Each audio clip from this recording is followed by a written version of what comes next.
नमस्कार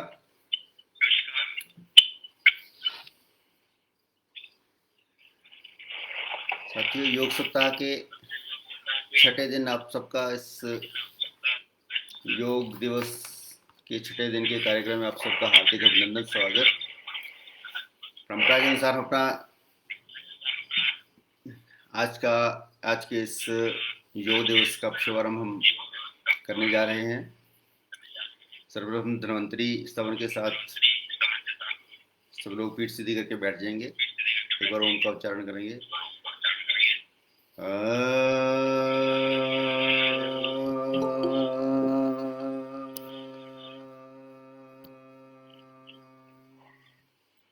नमामि धन्वन्तरिम् आदिदेवं सुरासुरैर्वन्दितपादपद्मं लोकैर्जरारुभयमृत्युनाशं दातारमीशं विविधौषधीनां।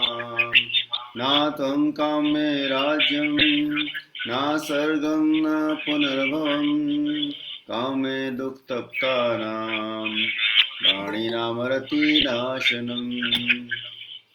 ओम। अब मेरा निवेदन है डॉक्टर निरंजन जी से कि आज के योग का सत्र प्रारंभ करें। डॉक्टर निरंजन जी।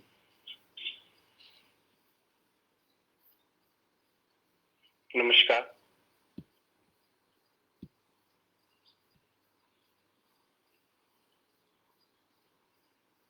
नमस्कार आप सभी को नमस्कार। मैं डॉक्टर निरंजन शर्मा, आयुर्वेद चिकित्सा अधिकारी शिमला, आरोग्य भारती शिमला से। आरोग्य भारती द्वारा आयोजित योग सप्ताह के अंतर्गत अंतर्राष्ट्रीय योग दिवस के अभ्यास क्रम को हम आज पुनः करेंगे। हम शुरुआत करेंगे प्रार्थना से। सुखासन या पद्मासन में बैठ के हम प्रार्थना करेंगे।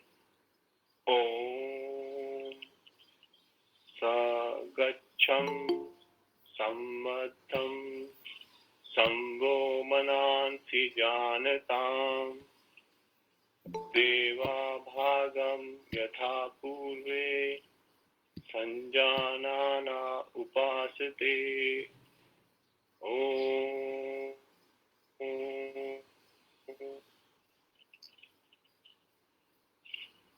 इस क्रम को आगे बढ़ाते हुए हम सबसे पहले सूक्ष्म व्यायाम करेंगे। इसकी शुरुआत हम खड़े होके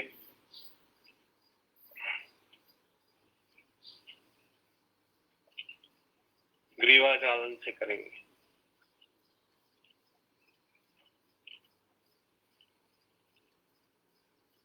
दोनों पैरों को आपस में जोड़ के रखते हुए हम दोनों हाथों को अपनी कमर में रखेंगे और गर्दन को आगे की ओर झुकाते हुए सांस छोड़ते हुए छाती के साथ लगाएं। सांस खींचते हुए पीछे, सांस छोड़ते हुए आगे, सांस खींचते हुए पीछे,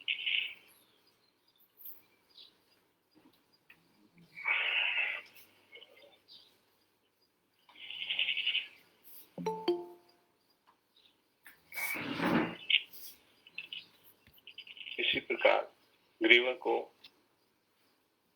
दाईं ओर झुकाते हुए सांस छोड़ते हुए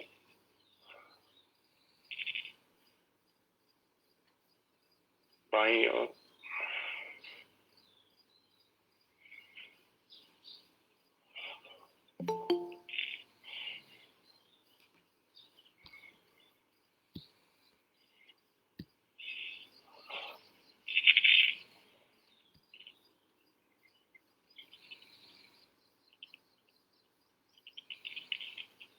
बाईं ओर घुमाएंगे।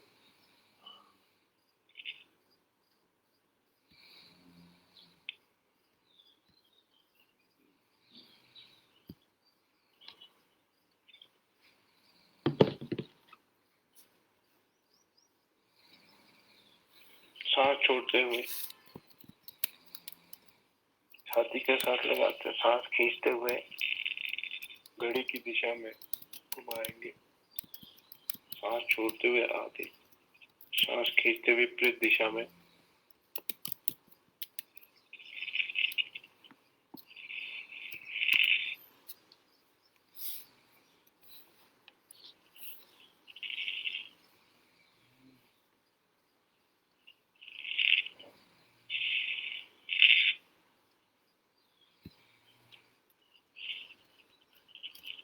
इसके बाद हम स्कंद चालन करेंगे। इसके लिए दोनों हाथों को साइड में उठाते हुए सीधा लेके जाएंगे।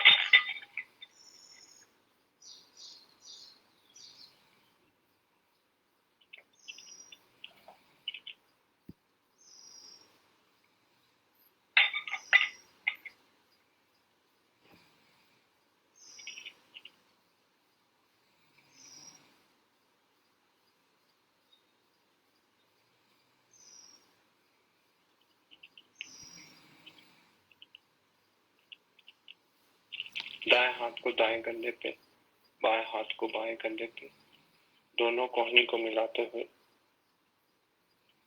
एक बार घुमाते हुए संचालन करेंगे। कानों से स्पर्श करते हुए आगे,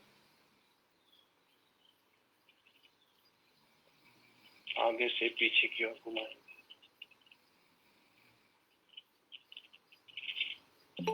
इसी प्रकार विपरीत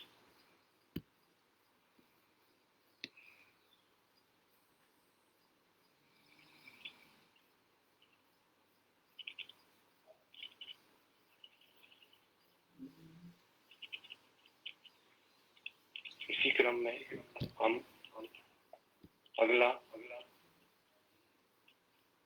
कटी चालन करेंगे। दोनों हाथों को सीधा ले जाकर सांस छोड़ते हुए पीछे घूमेंगे। सांस खींचते हुए आगे, सांस छोड़ते हुए पीछे।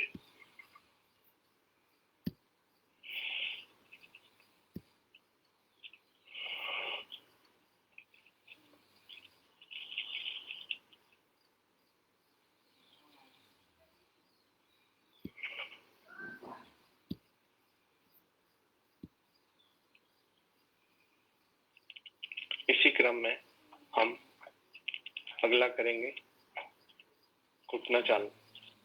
इसके लिए हाथ सीधे सांस को भरते हुए नीचे बैठेंगे।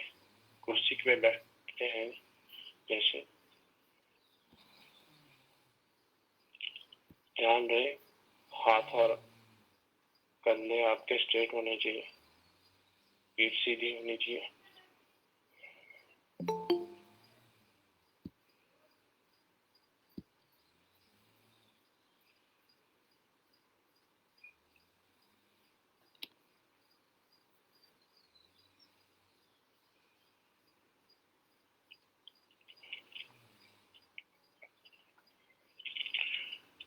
इस क्रम को आगे बढ़ाते हुए हम अब योगाभ्यास शुरू करेंगे। सबसे पहले हम खड़े होकर करने वाले 5 आसन करेंगे। पहला आसन है ताड़ासन। इसके लिए दोनों पैरों के बीच थोड़ा सा गैप रखें, 2 इंच का। दोनों हाथों को आपस में बांधते हुए, मोड़ते हुए, सांस खींचते हुए सीधा ऊपर और एड़ी को उठाएंगे। इस पोजीशन में आप 10 से 15 सेकंड रुकेंगे।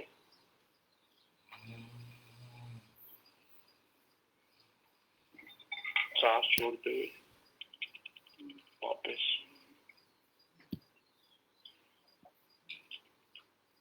एक बार और करेंगे। दोनों हाथ जोड़ते हुए, सांस खींचते हुए ऊपर।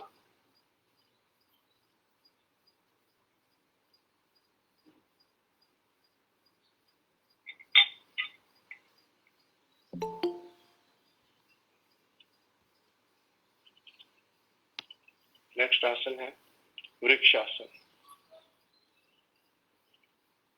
बाएं पैर को दाएं जंघा में मूलाधार के साथ लगाएंगे और हाथ को ऊपर ले जाते हुए दोनों हाथ को मिलाएंगे और स्पाइन बिल्कुल सीधी, वृक्षासन।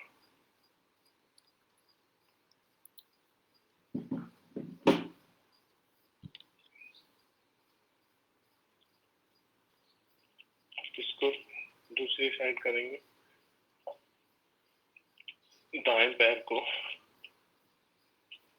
बाएं जगह के अंदरूनी तरफ लगाते हुए मूलाधार में दोनों हाथों को सीधा ऊपर लेके हाथ मिलाएंगे।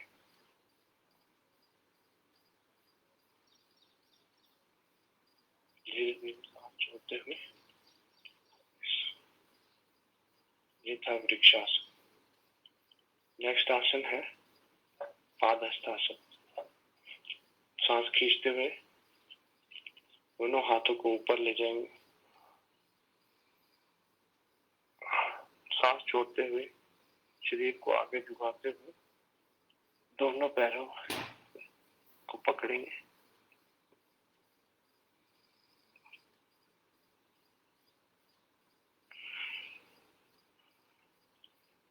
सांस खींचते हुए वापस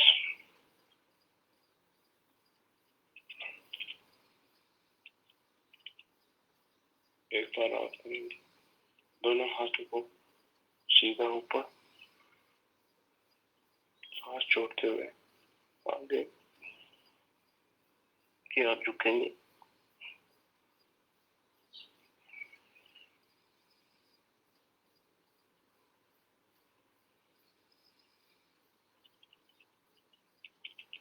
अगला आसन है अर्ध चक्रासन। दोनों हाथों को अपने कमर की दोनों ओर लगाएं। कोहनी को पीछे की ओर मोड़ते हुए सांस खींचते हुए पीछे झुके।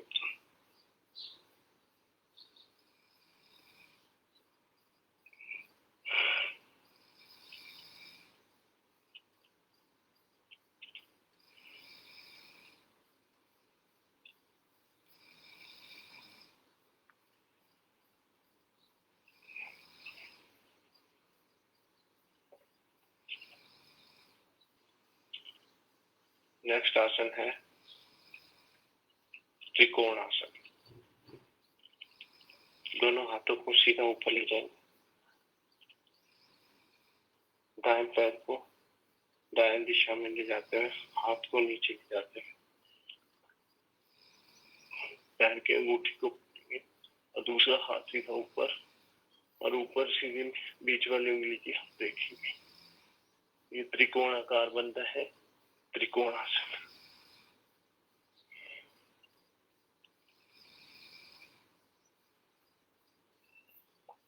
उसी प्रकार विपरीत दिशा में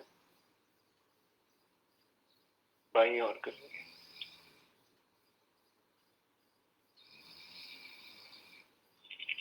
सांस छोड़ते हुए सीधा। इसी क्रम में अगला आसन है, अगले आसन हम बैठकर करने वाले 7 आसन करेंगे। इसमें सबसे पहले हम दंडासन में बैठ जाएंगे। दोनों पैरों को सीधा रखते हुए हाथ नितंब के साथ ये दंडासन की स्थिति है। इसी स्थिति को आगे बढ़ाते हुए पैर के दोनों तलवों को आपस में मिलाएंगे और दोनों हाथों से तलवों को पकड़ते हुए मूलाधार में लगाएंगे और दोनों घुटनों को जमीन से लगाएंगे और पीठ बिल्कुल सीधी। ये भद्रासन की स्थिति है।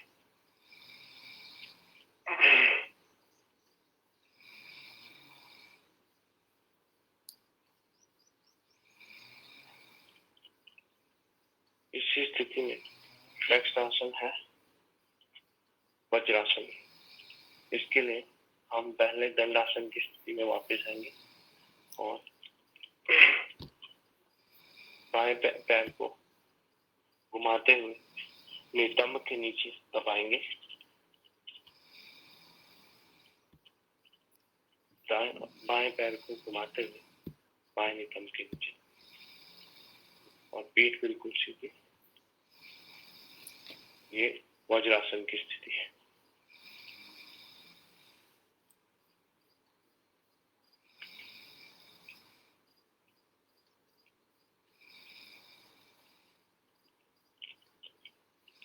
इसी क्रम में हम अगला आसन करेंगे अर्ध उष्टासन। वज्रासन की स्थिति में हम खड़े हो जाएंगे। दोनों हाथों को अपने कटी प्रदेश में लगाते हुए ध्यान रहे कि आपके हाथों की उंगलियां जमीन की तरफ हो। सांस खींचते हुए पीछे ले जाए।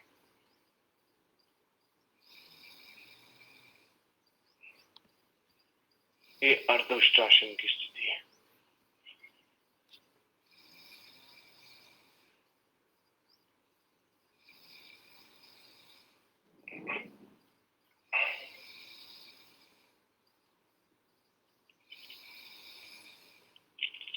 इसी क्रम में अगला आसन है उष्टासन। वज्रासन की स्थिति में खड़े होके दाएं हाथ को दाएं पैर के तलवे में स्पर्श करेंगे। बाएं हाथ को बाएं पैर के तलवे में स्पर्श करेंगे। पीछे की ओर झुक जाएंगे।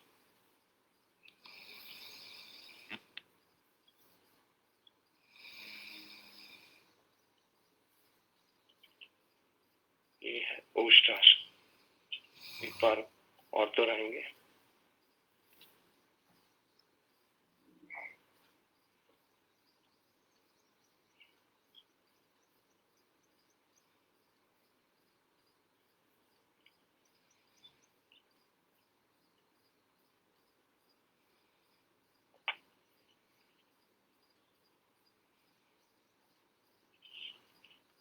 इसी क्रम में अगला आसन है शशांक आसन। वज्रासन की स्थिति में बैठते हैं।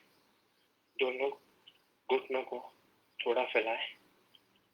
दोनों हाथों को आपस में मिला के जमीन के साथ सटाते हुए सांस छोड़ते हुए आगे की ओर झुक जाए और सर जमीन पे लगाए।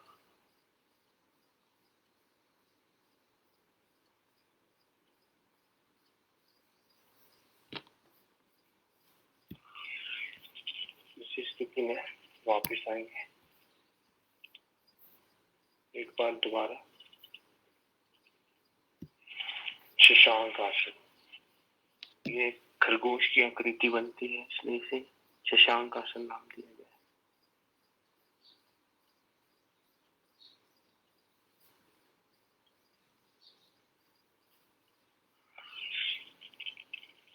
ये भी वापस आएंगे।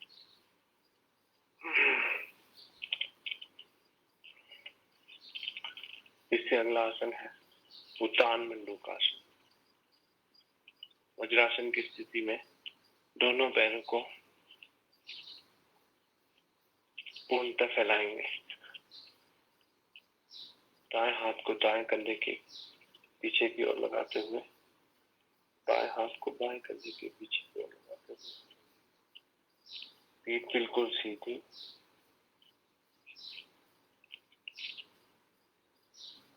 उत्तान मंडूक आसन।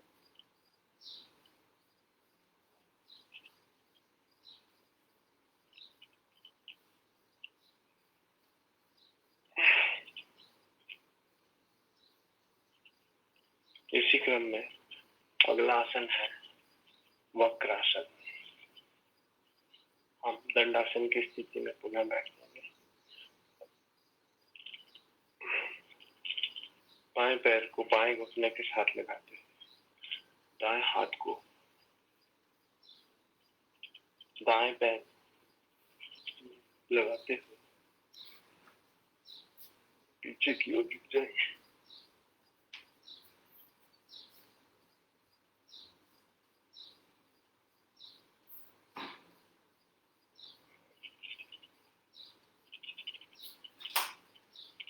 उसी प्रकार दाएं पैर को बाएं घुटने के साथ लगाते हुए हाथ पीछे ले जाते हुए बाएं हाथ से दाएं पैर को स्पर्श करेंगे और पीछे की ओर झुक जाएंगे।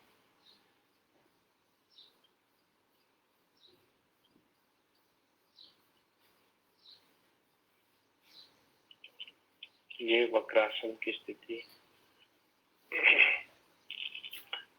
अब हम पीठ के बल लेटने वाले आसन करेंगे। उसमें प्रथम आसन है मकर आसन। दोनों हाथों को जोड़ के पीठ के बल ले जाएंगे, दोनों पैरों को फैला देंगे और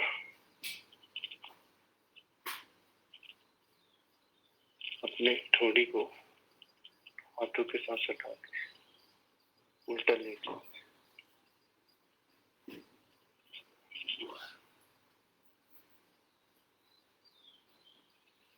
ये मकर आसन की स्थिति है। इसी क्रम में हम अगला आसन करेंगे भुजंग आसन। दोनों पैरों को आपस में सटा देंगे, जमीन के साथ लगा के दोनों हाथों को अपने कंधों के साथ लगाएंगे। सांस खींचते हुए शरीर को ऊपर उठाएंगे। ध्यान रहे कि आपकी नाभि जमीन के साथ सटी रहे।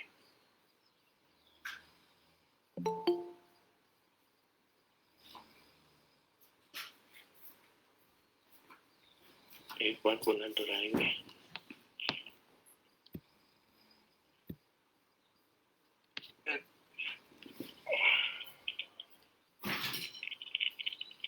ये है वह भुजंग आसन।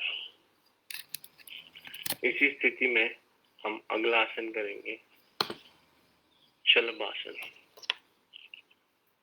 अपने दोनों हाथों को अपने जंघों के साथ सटा थोड़ी को जमीन के साथ लगाएंगे और दोनों पैरों को जमीन से ऊपर उठाएंगे।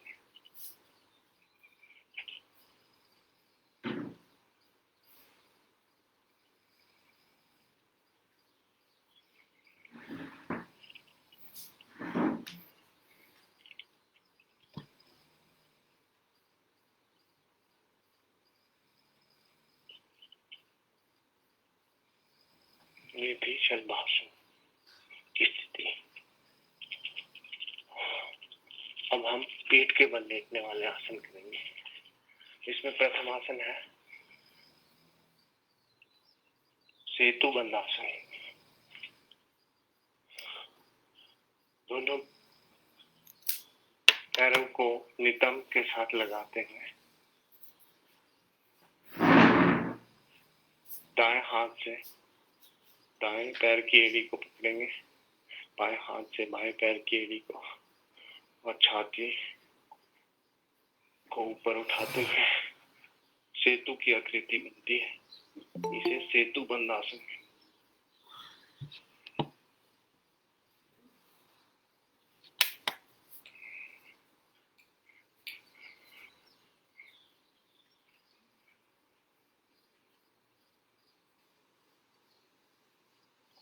इसी क्रम में अगला आसन है उतान पादासन। पीठ के बल ले जाए, दोनों पैरों को आपस में सटाते हुए जंघाओं को धीरे धीरे जमीन से ऊपर उठाएंगे और 30 डिग्री के एंगल पे रोक देंगे। यह है उतान पादासन। धीरे धीरे वापस लाएंगे।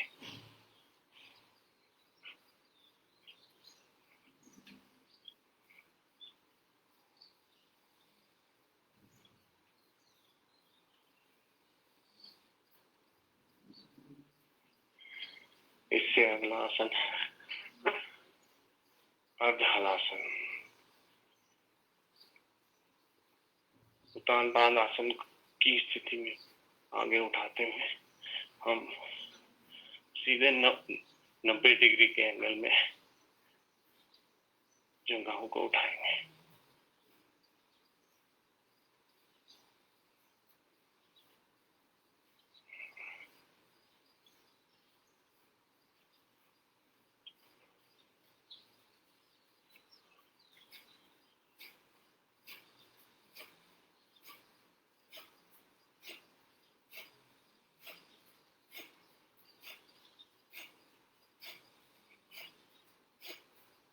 अगला आसन है पवन मुक्त आसन।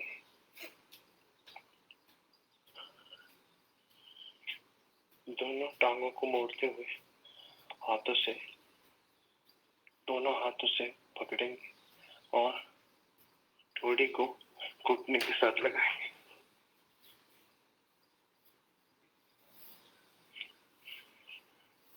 यह है पवन मुक्त आसन।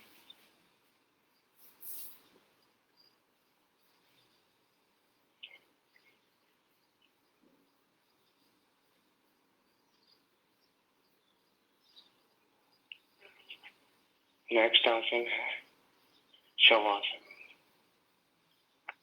पीठ के बल लेटते हुए हम दोनों टांगों को हाथों को फैला देंगे और रिलैक्स होके लेट जाएंगे और धीमी धीमी सांस लेंगे। ये शवासन की स्थिति है।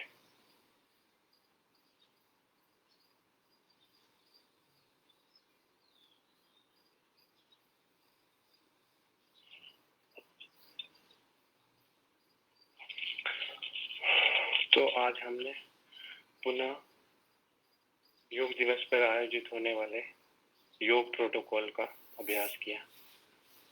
धन्यवाद।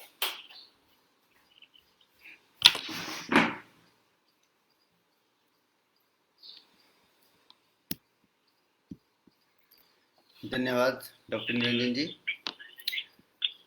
आज के इस योग सत्र का अभी समापन होता है। अब मैं जगदीश जी जो कि हमारे साथ जुड़े हुए हैं उनसे निवेदन करूँगा कि ध्यान का अभ्यास सभी योग प्रशिक्षुओं को करवाएं। जगदीश जी।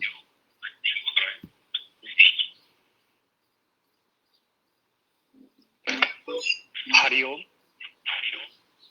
सभी योग साधकों को मेरा कोटि कोटि वंदन, अभिनंदन। जैसा कि अभी हमने अभ्यास किया आसन का, उसके बाद हमें ध्यान में प्रवेश करने के लिए कुछ अभ्यास प्राणायाम का भी करना चाहिए। तो मैं चाहता हूं कि कुछ प्राणायाम का हम अभ्यास करेंगे अपने चक्रों को जगाते हुए। सर्वप्रथम हमारा मूलाधार चक्र को हम उसको जगाने के लिए हम प्राणायाम करेंगे। सर्वप्रथम किसी एक आसन में बैठ जाएं। जैसे मैं अभी स्वास्तिक आसन में बैठा हूं। ध्यान मुद्रा में दोनों हाथ अपने घुटना पर, पीठ सीधी, कमर सीधी, आंखें बंद और मूलाधार चक्र का जो मूल मंत्र है वो लम। हम साथ में अभ्यास करेंगे भस्त्रिका प्राणायाम का लम के साथ। देखिए कैसे करना है। हमने दोनों हाथ ऊपर लिए, इनहेल किया, सांस अंदर, डीप इनहेल, एक्सेल करते दोनों हाथ बगल में आएंगे और साउंड होगा लम। Inhale lump. इनहेल करने में हमने ध्यान देना है और जब लम हम करेंगे तो स्वतः ही सांस फोर्सफुली बाहर निकलेगी। आइए अभ्यास करते हैं मूलाधार चक्र को जागृत करने का। लम लम लम लम लम लम। Deep inhale, complete exhale, deep inhale, complete exhale. लम लम लम लम लम लम लम लम लम लम। मूलाधार चक्र से ऊपर हमारा स्वादिष्ठान चक्र है। इसी तरह अभ्यास करेंगे। स्वादिष्ठान चक्र का मूल मंत्र है बम बम। तो इसी तरह हम अभ्यास करेंगे, दोनों हाथ ऊपर, डीप इनहेल,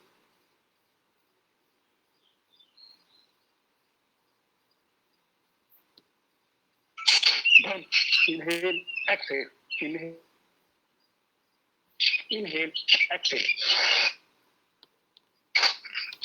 बम। अपनी धारणा को चक्कर से ऊपर है, हमारे नाभि से ठीक थोड़ा सा पीछे की तरफ नीचे है।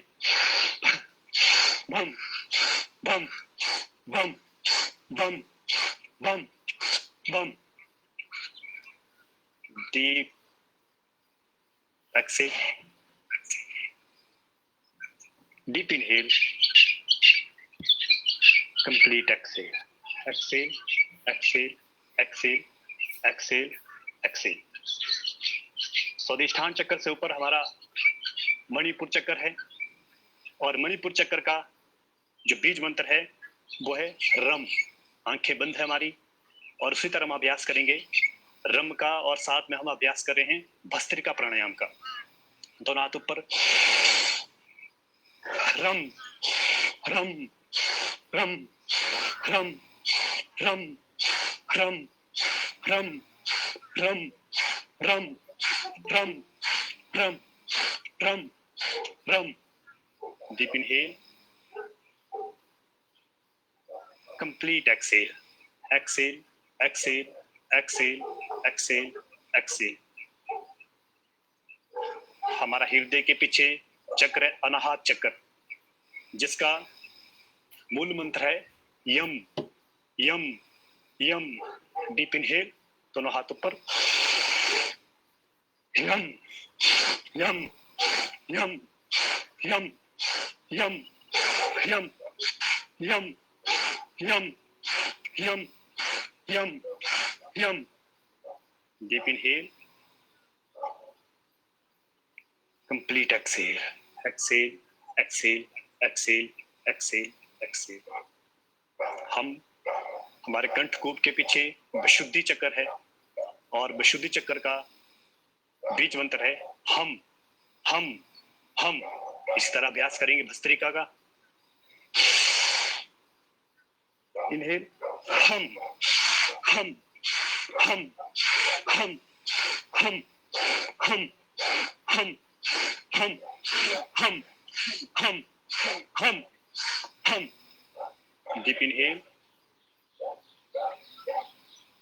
Complete exhale, exhale exhale exhale exhale. अपने चित्त को, अपने मन को शांत करेंगे और हम ध्यान करेंगे विशुद्धि चक्र से ऊपर आज्ञा चक्र हमारी दोनों भ्रिकुटियों के बीच में, और विशुद्धि चक्र से ऊपर जो आज्ञा चक्र है उसका बीज मंत्र है ओम। अब हम कंप्लीट अपने आप को शांत करेंगे, अपनी सांसों को शांत करेंगे, कंप्लीट एक्सेल करेंगे। कंप्लीट इनहेल करते हुए इसके बीज मंत्र का जोर से ओम का उच्चारण करेंगे। डीप इनहेल,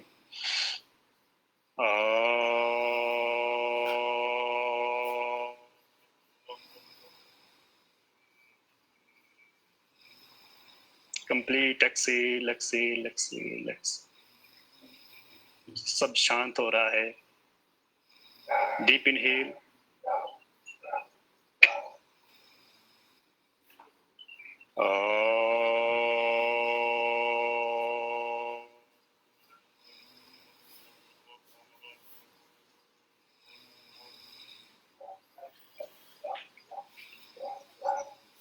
डीप इनहेल,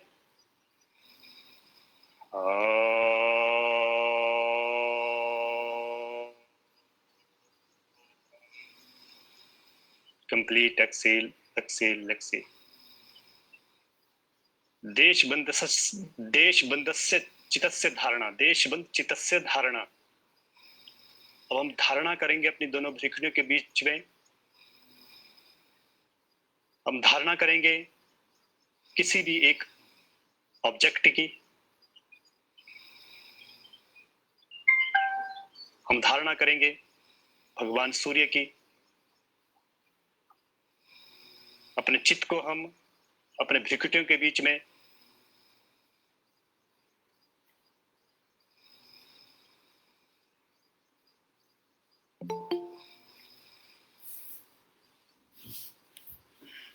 सूर्य को नहीं देख सकते हैं,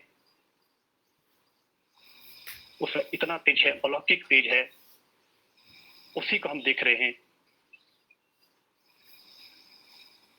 और सांस हमारी धीरे धीरे धीमी गति से अंदर और सहज गति से बाहर जा रही है।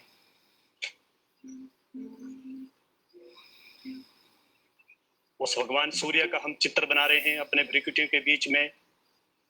हमारा चित्त यहाँ पर रुका हुआ है और चित्त के साथ हमारा मन भी यहाँ पर ठहर सा गया है। हम देख रहे हैं उस सूर्य को, उस शक्ति को, उस एक बिंदु को जहां से अनंत प्रवाह प्रकाश में बह रहा है। और वो सूर्य भगवान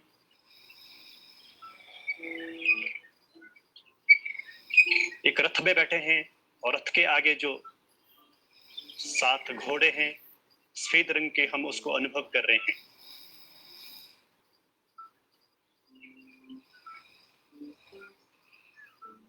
धारणा,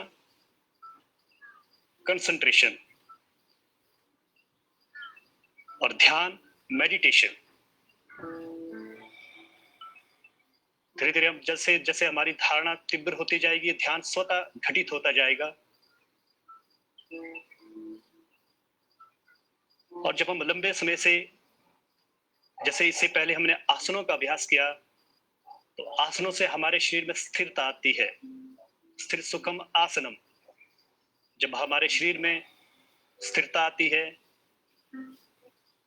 तो हम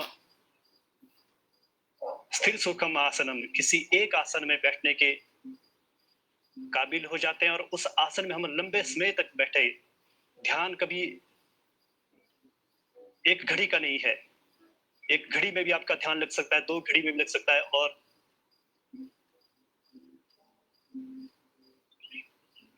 लंबे समय की साधना में भी ध्यान लग सकता है। एक घटित होने वाली क्रिया है। ध्यान क्या था भगवान बुद्ध ने, ध्यान क्या था स्वामी विवेकानंद ने, ध्यान क्या था भगवान कृष्ण ने। जैसे जैसे हमारा ध्यान गहरा होता जाएगा, जैसे मैं अभी साथ में बोल भी रहा हूं, आप कृपया अपने श्वासों पर ध्यान दें, अपनी ईड़ा और पीड़ा नाड़ी पर ध्यान दें। अंदर जाती हुई ठंडी ठंडी सांसों को अनुभव करना है। धीरे धीरे मध्यम गति से और मध्यम गति से और मध्यम गति से आपकी सांसें अंदर जा रही है।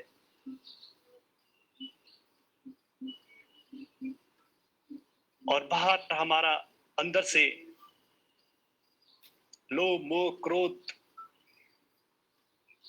टॉक्सिन, बीमारियां अंदर से स्वतः बाहर जा रही है। कार्बन डाइऑक्साइड बाहर जा रही है। और जब हम अंदर सांस ले रहे हैं, धीरे धीरे अंदर सांस जा रही है। ईड़ा और पिंगला, लेफ्ट और राइट नोस्ट्रल से हम सांसें ले रहे हैं और दोनों नोस्ट्रलों को हम महसूस कर रहे हैं। जैसे जैसे हम ईड़ा और पिंगला, ह और ठ, हट, ह मैंने सूर्य शक्ति, ठ मैंने चंद्र शांति, इन दोनों नाड़ियों से जब धीरे धीरे हमारी सहज सांसें अंदर जा रही है, धीमी होती जा रही है, और हमारी धारणा, हमारा चित्त टिका है भ्रूमध्य रेखा में, दोनों भ्रुकुटियों के बीच में। और धीरे धीरे जब ये नाड़ियां एक साथ चलना शुरू हो जाएगी तो हमारी सुषुम्ना नाड़ी जागृत होगी। और जैसे सुषुम्ना नाड़ी जागृत होगी, हमने अपनी धारणा को जो आज्ञा चक्र में है, इसी धारणा को हमने अपने मूलाधार चक्र में ले जाना है। हमने मूलाधार चक्र का ध्यान करना है। अभी हमने इसके बीज मंत्र का भी ध्यान किया। लम मूलाधार चक्र हमारे एनस और गुदा द्वार के बीच में एक कुंडलिनी शक्ति के रूप में बैठा है और एक त्रिभुजाकार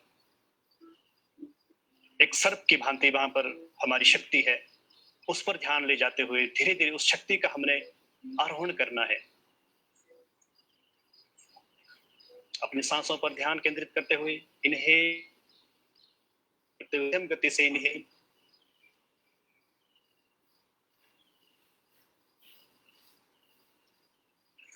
से जैसे जैसे हमारा ध्यान बढ़ता जाएगा हम एकाकार होते जाएंगे अपने स्वरूप से। हमने आसन का अभ्यास किया, आसन के बाद प्रत्याहार का भी अभ्यास इसी तरह से स्वतः हो रहा है। प्रत्याहार, धारणा, ध्यान और समाधि ये योग में अंतरंग योग के साधन बताए गए हैं। हमें यम, नियम और आसन का अभ्यास करते हैं। आज के संदर्भ में आसन और प्राणायाम का ज्यादा अभ्यास होता है क्योंकि यह हमारे तन को स्वस्थ रखने के लिए जरूरी है। लेकिन हमारा मन और हमारी आत्मा इसका भी पोषण होना चाहिए और वो होता है हमारे ध्यान से। और ध्यान घटित होता है स्वतः। जब हम ना कर रहे हैं किसी एक ऑब्जेक्ट पर, उस पर जैसे मैंने बताया एक टक देखते रहना, उसका लगातार एक सांसों के आरोहण और प्रत्यारोहण में उसी का सिर्फ आभास करना। धीरे धीरे हम उसी आभास को करते करते ध्यान घटित होने लगेगा और हमारा जीवन तेजोमय हो जाएगा और हम कौन है का हमें स्वतः उत्तर मिल जाएगा। हम आत्मा है और ये आत्मा से भी परे एक शक्ति है जिस आत्मा को भी संचालित कर रहा है, वो परमात्मा है। वो सुप्रीम नेचुरल पावर है और वो प्रकृति से परे है। हमारा शरीर प्रकृति है, हमारा मन प्रकृति, हमारा बुद्धि प्रकृति है और हम अपनी बुद्धि से वही सोच सकते हैं जो इस प्रकृति के अंदर है। तो जब आपने भगवान को पाना है, अपने समाधि लगानी है, तो इस बुद्धि को हमें और पोषित करना होगा। इस बुद्धि में हमें प्रज्ञा का आरोहण करना होगा। जब ये बुद्धि प्रज्ञा में हो जाएगी, तेजो में हो जाएगी, तो यही वो बुद्धि है जहां से भगवान श्री कृष्ण ने गीता का गान किया था। बात उठती है इस संसार में भौतिकवाद की, साइंस की। अभी तक साइंस क्वांटम तक पहुंची है। न्यूट्रॉन, प्रोटॉन ढूंढते ढूंढते क्वांटम तक पहुंची है, लेकिन उससे भी कुछ सूक्ष्म है, उसके भी खोज कर रही है। साइंस को एविडेंस चाहिए, लेकिन योग में, जब हम योग में साधना करते हैं तो हम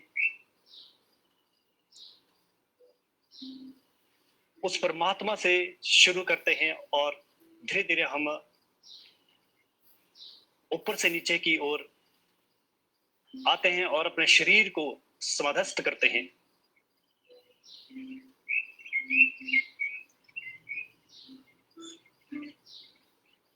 धीरे धीरे हम अंदर सांसें ले रहे हैं और बाहर सांसें छोड़ रहे हैं और शांत और शांत और शांति का अनुभव कर रहे हैं। हमारा शरीर पूरी तरह से ढीला है। हमें शरीर से भी बाहर हम आत्मा में बैठे हैं। हम स्वयं आत्मा है और इस आत्मा से परमात्मा का एकाकार कर रहे हैं। उस सूर्य में हमारी धारणा है, उस प्रकाश को हम लगातार देख रहे हैं और उस प्रकाश में अलग अलग तरह के, जैसे अभी ध्यान की जो प्रारंभिक अवस्था है, आपको हमें एक अंधेरा दिखाई देता है, एक काला रंग दिखाई देता है, लेकिन जैसे जैसे हमारा ध्यान बढ़ता जाता है, हमारी एकाग्रता बढ़ती जाती है, तो इसमें हमें अलग अलग तरह के, हमें बैंगनी कलर सूर्य का लाल आभा में मंडल दिखाई देने लगता है और वो धीरे धीरे प्रकाशित होता जाता है, और वही नीले कलर में और फिर तेजो में सफेद कलर में हमें दिखना शुरू हो जाता है। और इसी तरह हम अपने अंदर शक्तियों का आरोहण करते हैं, जैसे हम और हमने अपने महर्षियों के और भगवान के चारों तरफ हमने एक कल दिखा है ओरा है, जो हर एक मनुष्य के मस्तिष्क के चारों ओर घूम रहा होता है। जिसने जितना जाना उसका ओरा उतना बढ़ता गया। जैसे हम कभी साधु संत महात्मा के बीच में बैठते हैं तो हमें एक असीम शांति की अनुभूति होती है। क्यों? क्योंकि उन्होंने अपनी साधना से उस ओरा को, उसका सर्कल बढ़ाया है। ऐसे ही हमने अपने आप से, अपने आत्मा से परमात्मा का जो मिलन है उस पर ध्यान केंद्रित करते हुए हम एकाकार हो रहे हैं। इनहेल ले रहे हैं, एक्सेल कर रहे हैं, शांत बैठे हैं। डीप इनहेल,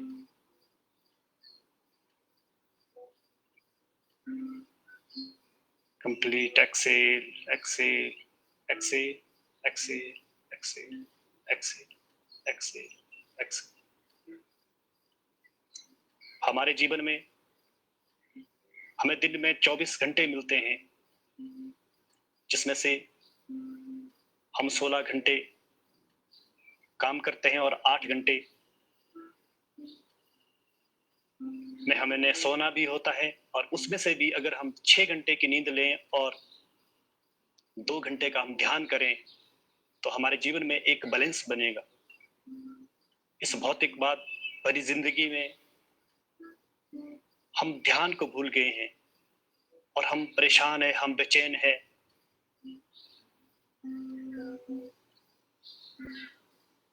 हमें तनाव है।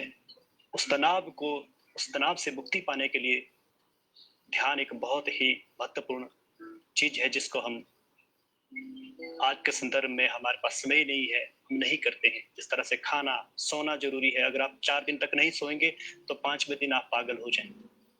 उसी तरह से अगर हम ध्यान नहीं करेंगे तो हमारा मन भटकेगा, हमारा चित्त इधर उधर जाएगा, हमारा एकाग्रता खत्म हो जाएगी। जब हमारी एकाग्रता ही नहीं रहेगी तो हम अपने काम में, हम अपने कार्य में कैसे दक्ष होंगे। तो इसलिए हमें लगभग दिन में 2 घंटा नहीं तो 1 घंटा ध्यान जरूर करना चाहिए, जिससे हमारे शरीर का, हमारे अध्यात्म का, मन का, आत्मा का बैलेंस बना रहे। धीरे धीरे हम उस तेजो में प्रकाश को देखते हुए अपने आसपास की सभी चीजों का अनुभव कर रहे हैं। हमारे आसपास जो साउंड आ रहा है, जो पक्षी चहचहा रहे हैं, हम वर्तमान में जी रहे हैं। हमारा पास तो खत्म हो चुका है, उसको हम चेंज नहीं कर सकते हैं। उस पर दुख करना, उस पर खुश होना किसी लाभ का नहीं है। और हम भविष्य को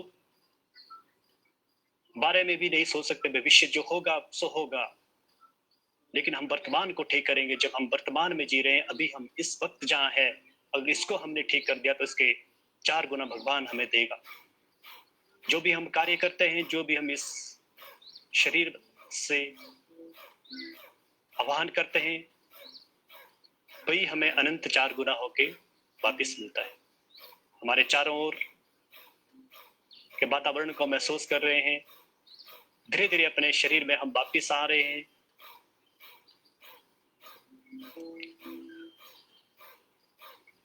हम महसूस कर रहे हैं अपने पैरों को, पैरों के अंगूठे को हल्का सा उसमें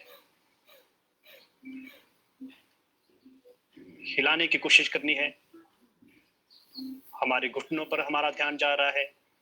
घुटनों से पीठ के बल धीरे धीरे हम मूलाधार से अपना ध्यान करते हुए अपने पीठ को हल्का सा हिलाते हुए अपने मस्तिष्क में, अपने सिर को अनुभव करते हुए, अपनी आंखों को अनुभव करते हुए अपने कानों को अनुभव करते हुए, अपने जिह्वा को अनुभव करते हुए, अपने शोल्डर को अनुभव करते हुए, अपने हाथों के सभी अंगों को, अंगूठे को, मध्यमा कनिष्का, तर्जनी उंगलियों को हिलाते हुए धीरे धीरे हम अपने नाभि चक्र में ध्यान को ले जाते हुए, धारणा करते हुए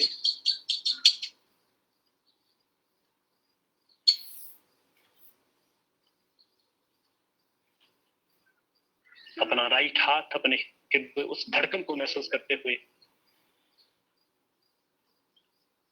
इसी हृदय से जब से हमने जन्म लिया, जैसे मैंने कल भी बताया था, और जब तक हम इस शरीर में है और जब हमारी मृत्यु होगी तो ये दिल धड़कना बंद करेगा और हम समाधि को प्राप्त होंगे। धीरे धीरे अपने हाथों को, दोनों हाथ की ऊर्जा को महसूस करते हुए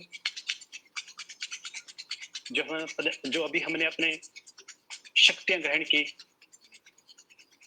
सूर्य में हमने धारणा की, उसका पान करते हुए उसकी गरम गरम उष्मा को हम दोनों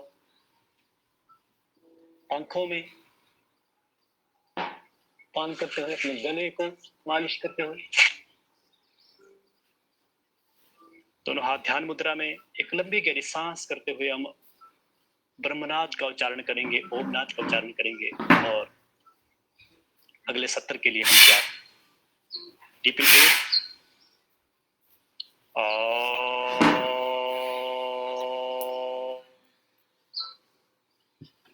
शांति शांति शांति ही। धीरे धीरे अपनी आंखें खोलेंगे।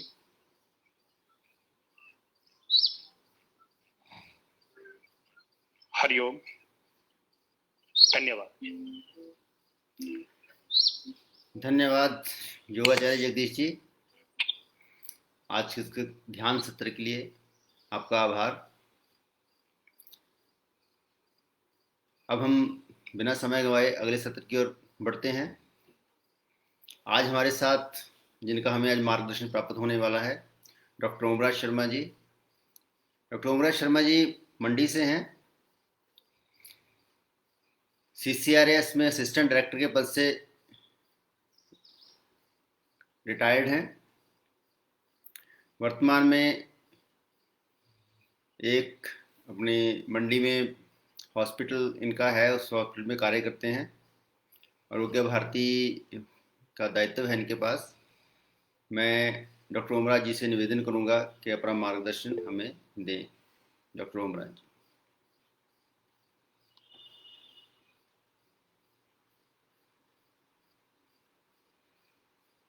नमस्कार सभी बंधुओं को। मेरी आवाज आ रही है क्या? जी आ रही है जी। आ रही है। बहुत बहुत धन्यवाद परम श्रद्धेय डॉक्टर अशोक वार्ष्णेय जी, डॉक्टर राकेश पंडित जी, डॉक्टर अध्यक्ष जो हिमाचल प्रदेश के हैं डॉक्टर चमन जी, डॉक्टर हेमराज जी और डॉक्टर अनिल भारद्वाज जी, जिन्होंने इस तरह का ये आयोजन किया और पिछले 15 तारीख से लेके अब तक जो है वो आज तक ये सत्र जो है वो योगा का जो है योग का वो चल रहा है। हमने भी इन्हीं सभी श्रद्धेय जो पुरुष हैं इनके ही मार्गदर्शन में कुछ इस तरह के सत्र का जो है वो लाभ उठाया और जिन जिन लोगों ने इसमें भाग लिया, जिसमें डॉक्टर ईश्वर दास जी थे, Keshav ji, Pathak ji, doctor Pramod, doctor Akshay, doctor Niranjan ji और हमारे बहुत ही अच्छे योगाचार्य भूमेश जी और जगदीश जी, जिनको हमने पिछले दिनों में हमने सुना और उनके बारे में जाना। स्वास्थ्य प्रबोधन प्रमुख होने के नाते आरोग्य भारती की जो जिम्मेदारी है हिमाचल प्रदेश की, उसको हम समय समय पर निभाते रहे हैं। आज का जो विषय मुझे है दिया गया है वो है कोविड-19 और योग के विषय। कोविड-19 के बारे में तो सभी परिचित हैं, सबको मालूम है कि किस तरह का ये विपदा जो है वो पिछले 2019 से शुरू हुई थी और 2019 से चल रही ये विपदा जो है ये लोगों को आगे तक आज तक भी ये चल रही है। इसमें हम इसको 3 चरणों में विभक्त करना चाहते हैं। पहला जो था वो 2019 कोविड जब शुरू हुआ तो ये सितंबर अक्टूबर 2019 में शुरू हुआ, इसलिए इसको कोविड-19 का नाम दिया गया। और उसके बाद ये वाला जो पहले वाला जो चरण था या पहले वाली लहर जिसको कहेंगे, ये सितंबर 2019 से शुरू हो गया और दिसंबर 2020 तक चला। बहुत से लोग जो थे उस समय इतने जागरूक नहीं थे। समय-समय पर आरोग्य भारती ने उनको जागरूक भी किया। समय-समय पर मीडिया के माध्यम से, वेबिनार के माध्यम से डॉक्टर राकेश पंडित जी और हमारे अशोक वार्ष्णेय जी ने लोगों को समय-समय पर इसके बारे में जानकारी दी और जागरूक किया। द्वितीय जो इसका चरण शुरू हुआ वो मार्च 2021 में और 2021 से चलते हुए ये जो हमारा जो आज ये चल रहा है इस समय, ये द्वितीय चरण जो है ये चल रहा है। मैं पहली लहर के बारे में थोड़ा सा बताना चाहता हूँ, जो हमने प्रैक्टिकली तौर से जो अपने संस्थान में या दूसरी जगह पे जो है इस तरह का जो कार्य था, जो आरोग्य भारती के इस तरह से स्वस्थ व्यक्ति, स्वस्थ परिवार, स्वस्थ राष्ट्र और स्वस्थ देश के बारे में जो हम आगे बढ़ाने के लिए हमने प्रयास किया, तो उसी में हमने पाया कि जो पहली लहर थी, उस पहली लहर में बहुत से लोगों को जानकारी नहीं थी और फ्लू लाइक इलनेस के लक्षण आने लगे। फ्लू लाइक इलनेस के जब भी लक्षण आने लगे और धीरे-धीरे लोग थोड़े-थोड़े जागरूक होने लगे, उस समय में हमने 2 चीज़ों पे विशेष ध्यान दिया। हमने ये पाया कि जो फ्लू लाइक इलनेस के जितने भी रोगी थे, उनको हमने आयुर्वेदिक औषधि देना शुरू की और ये देखा कि आयुर्वेदिक औषधि देने के बाद 5 और 7 दिन के अंदर वो लोग जो थे वो स्वस्थ हो। साथ में उनको योगा के बारे में भी बताया जाने लगा।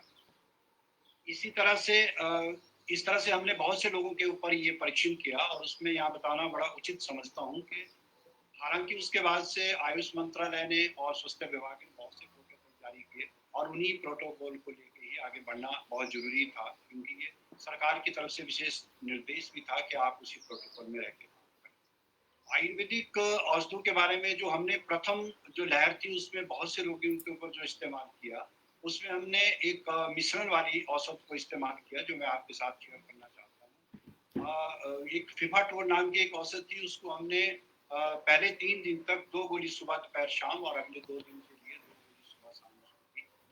साथ में उनको हमने योग के बारे में बताया और योग करने के लिए प्रेरित। इसके साथ उनको ये भी बताया गया कि आप भाप लें, गर्म पानी का प्रयोग करें और सबसे बड़ी बात ये थी कि हमने उनको इस बात के लिए आरोग्य भारती ने आश्वस्त किया कि हम आपके साथ हैं और आरोग्य भारती हर कदम पे आपके साथ है, जिसका कि बहुत ज़्यादा लाभ लोगों को मिला। दूसरी उसके उपरांत भी कई बार इस तरह की स्थिति आई कि लोगों ने जो है हमसे संपर्क रखा और ये जानने की कोशिश की कि क्या आयुर्वेद जो है वो इसमें कुछ आगे आ सकता है। हमारी कुछ थोड़ी सी लिमिटेशन थी जिसके कारण हम बहुत ज़्यादा उस चीज़ों को प्रयोग नहीं कर सके, लेकिन जितनी भी आयुर्वेदिक औषधि थी वो हमने उनके ऊपर प्रयोग की। रोगियों तक हम लोग गए, कुछ लोग होम आइसोलेशन में थे, कुछ लोग सिम्टोमेटिक थे, कुछ लोग माइल्ड और मॉडरेट के लक्षण वो चल रहे थे। लेकिन ये पाया गया कि योगाभ्यास, योग इसको करने से और रोगी को अगर हम लोग आयुर्वेदिक चिकित्सा करें तो उससे जो है तुरंत लाभ होता है। मैं अभी हाल ही में पहले तो मैं लोगों को बताता था, लेकिन जब मैंने डॉक्टर विनय जी को सुना तो मेरे उस विश्वास को थोड़ी सी और अच्छा लगा कि मैं जिस तरह से लोगों को जागरूक कर रहा था, मेरे मानने में हो सकता है कि कुछ लोग इससे सहमत ना हो। कोरोना और कोविड, मैं समझता हूँ कि कोरोना एक वायरस है जो शरीर में प्रवेश करता है, नासा से हमारे शरीर में प्रवेश करता है और हमारे श्वसन तंत्र को प्रभावित करता है। लेकिन इसमें सबसे बड़ी बात है कि उसका अपना एक पीरियड है। कोरोना जब तक 5 दिन तक शरीर में रहेगा तो वो कोरोना वायरस ही कहलाएगा। ये मेरा मत है और इसको मुझे लगता है कि कुछ सहमत भी होंगे और कुछ असहमत भी होंगे। लेकिन जब कोरोना वायरस अपने आप में इन्फेक्शियस होके हमारे श्वसन तंत्र को प्रभावित कर लेता है तो उसको कोविड-19 कहा जाता है। इसलिए हमें पहली स्थिति में जब पहला जो चरण शुरू होता है, पहले से 5 दिन तक, तब तक हमें आयुर्वेदिक औषधियों का प्रयोग बिल्कुल करना चाहिए और एकदम विश्वास से अगर हम उसको करेंगे तो हमने पाया कि रोगी जो है वो ठीक है।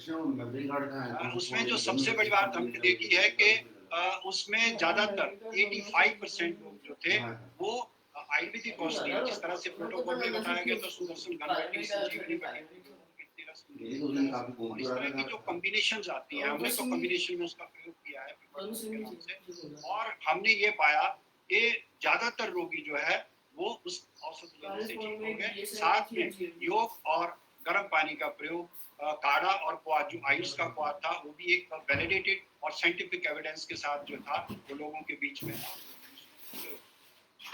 ये उस दौर के अंदर हमने बहुत से लोगों को इसका प्रयोग करके जो है वो उनको एकदम से ठीक कर दिया। और वो लोग जो थे, और उसमें से दूसरी जो लहर आई, अभी जो दूसरी लहर आई उसके लिए काफी हम लोग भी उसके लिए जिम्मेदार थे और दूसरे लोग भी जिम्मेदार थे। लेकिन जब दूसरी लहर आई तो ये कुछ ज्यादा तेजी से आई, और लोग इसमें सबसे बड़ा जो कारण इसमें रहा वो रहा लोगों का भय और भयभीत हुए लोग इसलिए भी भयभीत हुए क्योंकि बार बार इसी बात को दोहराया जा रहा था, कुछ मीडिया द्वारा प्रचारित किया जा रहा था, और इस बात को बार बार हम लोग दोहरा रहे थे कि हमारे पास इसकी चिकित्सा नहीं है, हमारे पास सिर्फ इससे बचाव का साधन है।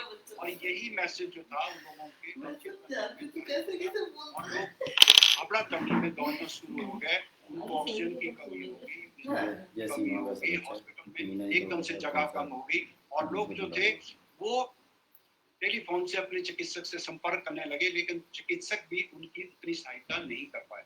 इस दौर में हमने सबसे बड़ी बात अपने जो जीरा मंडी में देखी, उसमें हमने क्या किया कि जो ही जिसकी रिपोर्ट आती थी, आरटीपीसीआर की रिपोर्ट आती थी, हमने उनसे व्यक्तिगत तौर से संपर्क करना शुरू किया, उनके नंबर लिया और उनसे बातचीत की।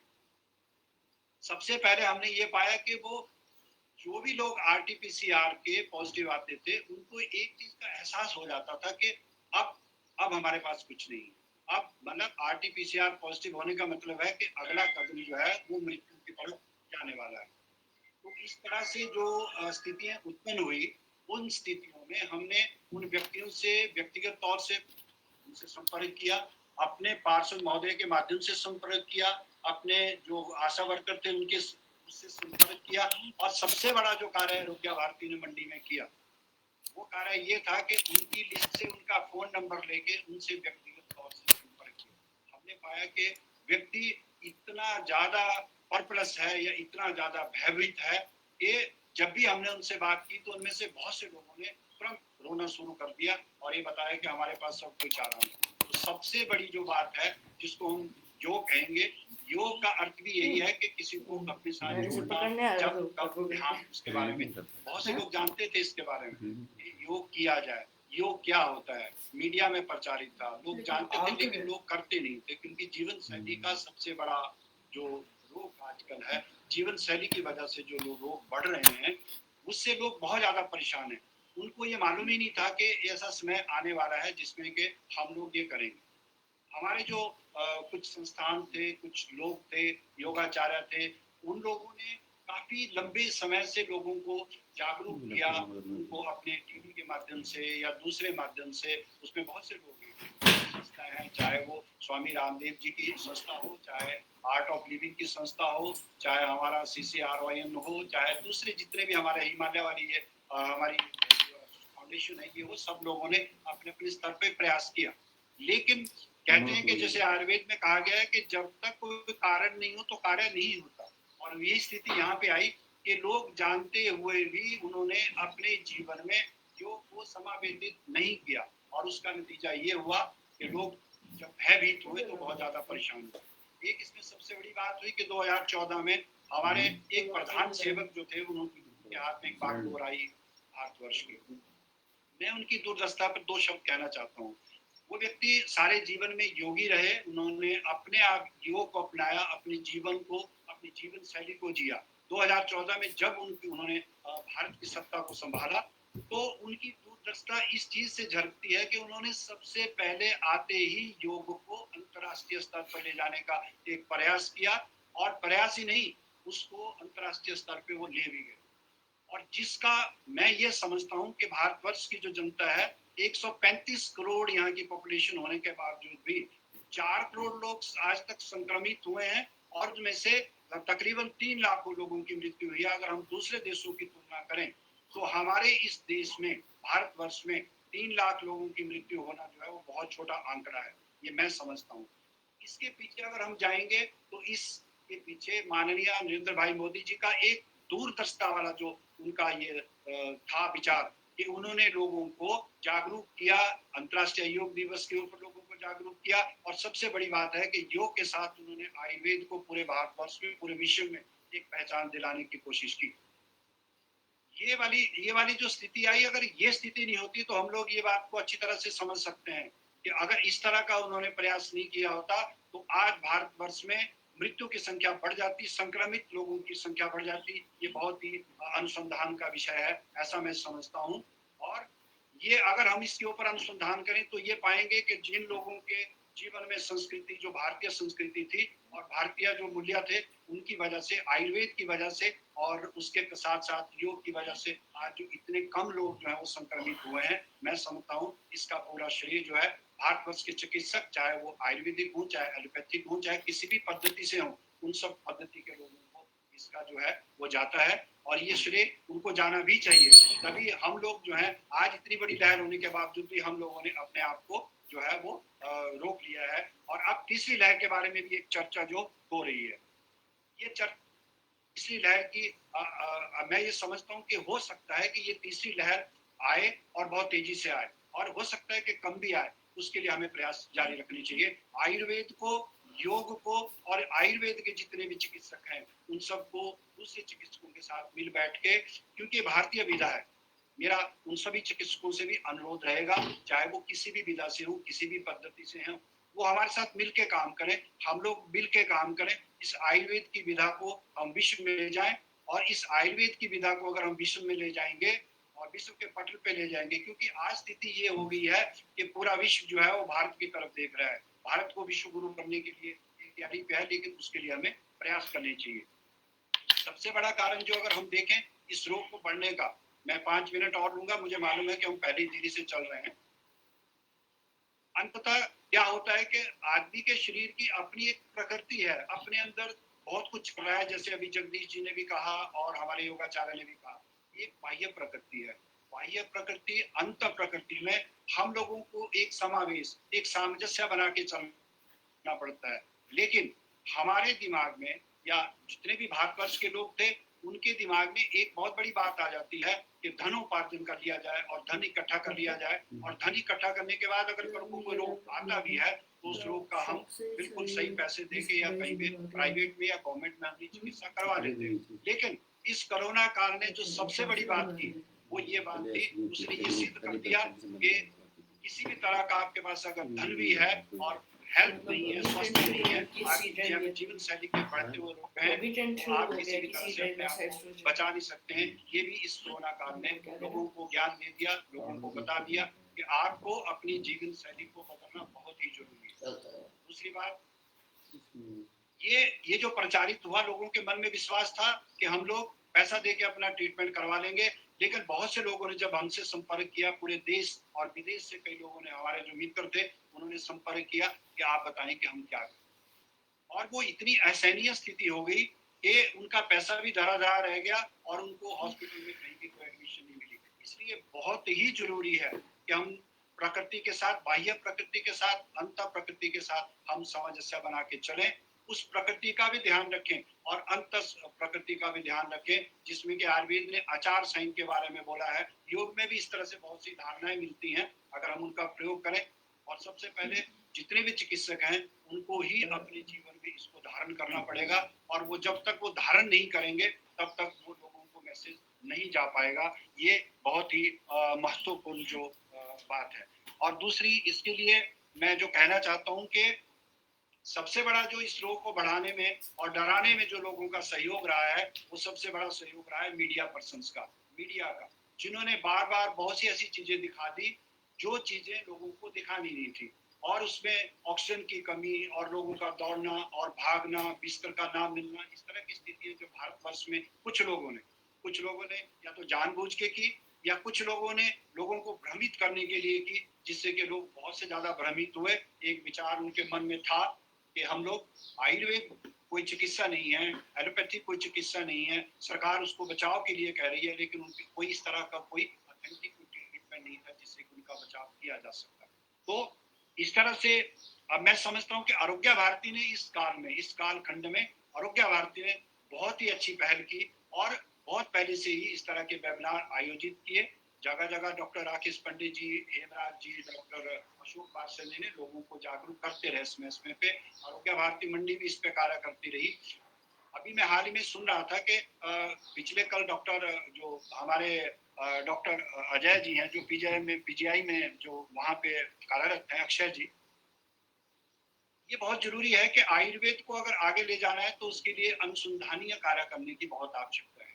आज सभी लोग कहते हैं, लेकिन सबसे बड़ी समस्या कहाँ पे आती है कि आपकी औषध आयुर्वेद होगी, आपके औषध जो है वो आयुर्वेद के गुण को ले ली होगी, रस गुण बीरा विपाक के ऊपर कार्य करेगी, लेकिन जब उसको अनुसंधान की दृष्टि से दिखाया जाने लगेगा तो उसको फिर आपको आईसीएमआर या दूसरे संस्थान के आगे उसको ले जाना पड़ता है।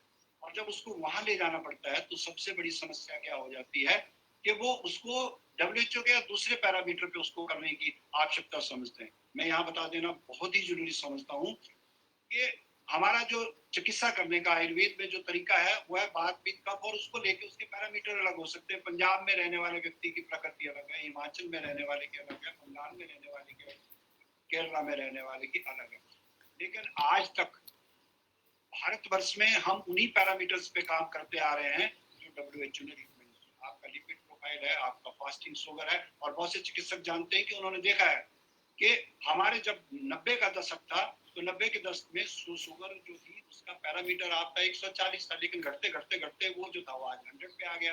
तो उसमें से 40 जब पॉइंट कम हुआ तो करोड़ों लोग जो थे वो डायबिटिक के आज जो है वो हो चुके हैं। इस तरह से ये था। लेकिन अब मैं अपने उस वक्तव्य को समाप्त करने की कोशिश कर रहा हूँ। आरोग्य भारती ने जो सबसे बड़ा काम किया उसमें हमने लोगों को जागरूक किया मीडिया के माध्यम से और दूसरे माध्यम से। उसके बाद RT-PCR के पॉजिटिव जितने भी लोग थे जो होम आइसोलेशन में थे, असिम्प्टोमेटिक थे, माइल्ड सिम्टम के थे और मॉडरेट सिम्टम के थे, उन सब लोगों से संपर्क किया गया, उनका मनोबल बढ़ाया गया, उनके मनोदौर्बल्य को ठीक किया गया और उनको इस बात का विश्वास दिलाया गया कि आरोग्य भारती आपके साथ खड़ी हुई है। आपको कभी भी किसी भी समय किसी चीज की आवश्यकता पड़ती है, आप किसी वक्त भी हमारे फोन पे बात कर सकते हैं, आप वीडियो पे कॉल कर सकते हैं। और उसका हमने उस बात का प्रबंध किया। लॉकडाउन में हमने अपने चिकित्सालय को खुला रखा ताकि लोगों में ये विश्वास हो जाए कि जब डॉक्टर वहां पे मौजूद हैं तो किसी तरह की डरने की कोई बात नहीं है। आयुष पात का वितरण हमने किया, च्यवनप्राश का वितरण किया और इस तरह की चीजों को हमने उन लोगों तक पहुंचाया। अभी हाल ही में हमने आयुष 64 का वितरण भी जो है वो पार्षद महोदय के माध्यम से लोगों को किया और उसके भी बहुत ही अच्छे जो है वो रिजल्ट देखने को मिले हैं। अगर आयुष 64 पहली ही लहर में अगर ये प्रमाणित हो जाती है और पहली लहर में अगर इसको शुरू कर दिया जाता तो मैं इसको बिल्कुल अपने सही इस पे कह रहा हूँ कि 5 दिन के अंदर अंदर 5 या 7 दिन तक आयुष 64 का प्रयोग अगर हम लोग करवाते लोगों को तो आज इस स्थिति में लोग नहीं होते। लेकिन चलिए देर से आए दुरुस्त आए। अभी भी अभी CCRS ने और दूसरे संस्थान ने भी इसको जो है वो शुरू कर दिया है।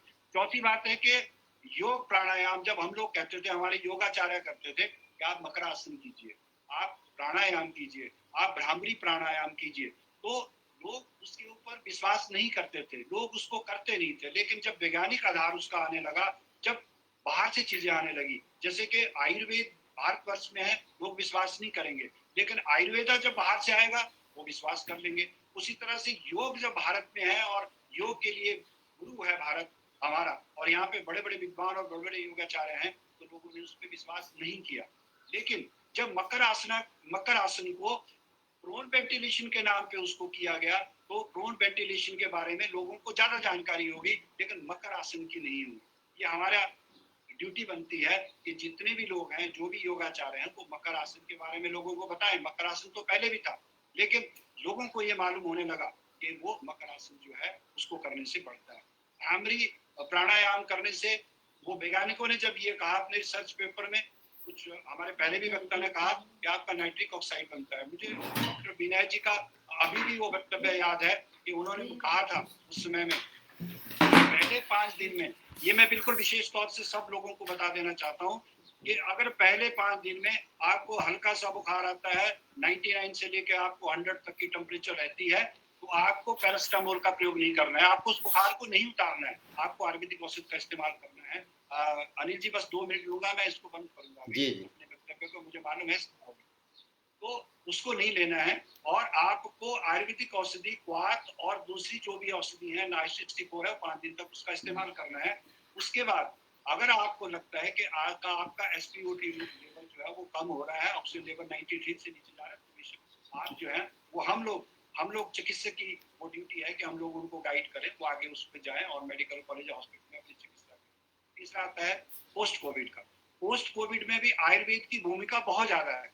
अगर पोस्ट कोविड के पेशेंट आयुर्वेद को ही ट्रीट करने के लिए दिए जाएं तो आयुर्वेद जो है वो पोस्ट कोविड के लक्षणों को बिल्कुल सही ढंग से मैनेज कर सकता है और ठीक कर सकता है। और अंतिम में एक बात कहना चाहता हूँ कि ये वैज्ञानिक विधा है योग, और ये सिद्ध हो चुका है कि ये वैज्ञानिक है। हमें अपनी जीवन शैली को बदलना पड़ेगा। और सबसे बड़ी जो बात है, जो अभी हमारे डॉक्टर संजीव शर्मा जो एनआई के वाइस चांसलर, उन्होंने भी यही बात कही है कि अगर हम लोग बच्चों को बचपन से ही योग की शिक्षा दे दें और उसके साथ साथ हम लोग आयुर्वेद की शिक्षा दे दें, ये बहुत हैरानी की बात है कि आजकल के नवयुवक को बताना पड़ता है कि आयुर्वेद भी एक विधा है और आयुर्वेद भी एक चिकित्सा है। तो इसलिए हमें इस पे भी काम करने की आवश्यकता है। हम लोग सब मिल के अगर काम करें और तो इस आयुर्वेद विधा को, इस योग की विधा को अगर हम सब लोग अपने जीवन में आत्मसात कर लें, चिकित्सक लोग इसके ऊपर तरफ ध्यान दें, चाहे वो किसी भी पद्धति के चिकित्सक हैं, तो सब लोग मिलके अगर काम करें तो वो दिन दूर नहीं है जब हम लोग, हमारे पास वैज्ञानिक की कोई कमी नहीं है भारतवर्ष में, चाहे वो आधुनिक चिकित्सा के हों चाहे आयुर्वेद के हों, तो सब मिल बैठ के काम करें। तो वो समय दूर नहीं है जब भारत देश पूरे विश्व को चिकित्सा भी दे सकता है और योग का ये साधन भी दे सकता है। इन्हीं शब्दों के साथ सभी योग गुरु जितने भी थे आचार्य जिन्होंने अपना प्रबोधन किया, जिन जिन जिन चिकित्सक या डॉक्टर्स ने अपना अपना प्रबोधन किया, मैं उन सबका बहुत बहुत आभार व्यक्त करता हूँ। और जो लोग यहाँ पे जुड़े हैं, मैं देख रहा था कि डॉक्टर महेश भी यहाँ जुड़े हुए हैं, मैं उनको भी नमस्कार करता हूँ। सभी जितने भी लोग हैं उनको मेरी तरफ से नमस्कार। और सभी लोग इसके उपयोग करें। अगर कोई प्रश्न पूछना उत्तर देने के लिए तैयार हूँ। बहुत बहुत धन्यवाद। धन्यवाद डॉक्टर ओमराज जी, आपको साधुवाद इस सुंदर वर्णन के लिए। मैं एक बात और इसमें ऐड करना चाहूँगा, डॉक्टर ओमराज जी ने जो किया है, उन्होंने, क्योंकि बहुत सारे पेशेंट्स इनके संपर्क में आए और बहुत सारे पेशेंट्स को उन्होंने ठीक किया, आयुर्वेद की विधा से ठीक किया, योग के साथ ठीक किया। क्योंकि पोस्ट कोविड की जो बात की तो लॉन्ग कोविड चलता है, व्यक्ति की अपनी इम्यूनिटी अगर अच्छी है तो वो व्यक्ति जल्दी रिकवर हो जाता है, लेकिन इम्यूनिटी नेचुरल, इसमें इम्यूनिटी तो डिक्लाइन होती है। तो लॉन्ग कोविड जो होता है रोगी को लंबे समय तक शरीर में दर्दे रहना, वीकनेस महसूस होना, काम करने की इच्छा न हो, जिसको हम आयुर्वेद में क्लम कहते हैं, तो इस प्रकार की दिक्कतें उस रोगी को महसूस होती रहती हैं। हम ये समझते हैं कि ये जो आयुर्वेद की चिकित्सा पद्धति है, इसमें अगर उसको योग, प्राणायाम और रसायन चिकित्सा का सेवन करवाया जाए, या आयु 64 जो मेडिसिन अभी डॉक्टर ओमराज जी ने जिसका वर्णन किया, उसको लंबे समय तक कम से कम 1 महीने तक खिलाया जाए, तो मैं समझता हूँ कि रोगी को काफ़ी लाभ हो सकता है और होता है। तो धन्यवाद डॉक्टर ओमराज जी। तो हम अपने कार्यक्रम के अंत पड़ाव की ओर बढ़ते हुए शांति मंत्र से हम अपने कार्यक्रम का समापन करेंगे। सभी पीठ सीधी करके बैठ जाएंगे, एक बार ओम का उच्चारण करेंगे, उसके पश्चात शांति मंत्र।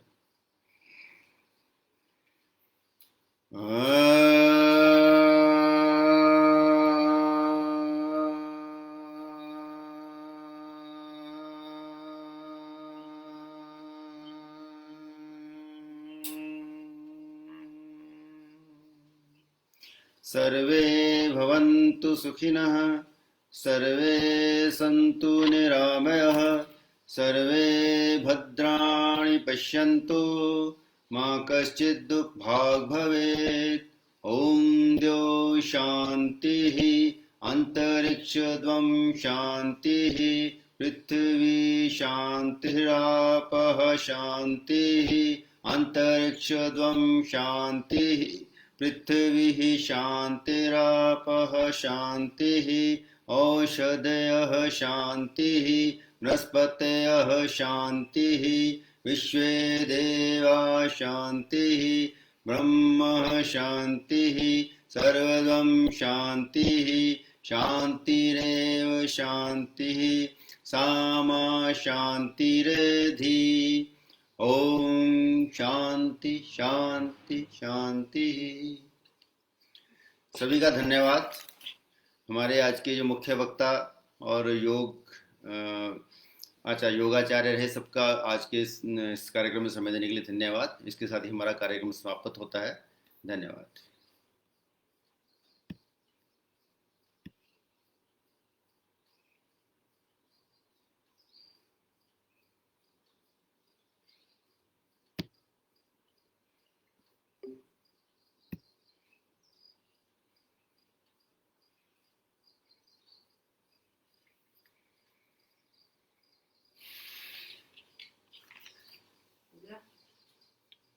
हो गया।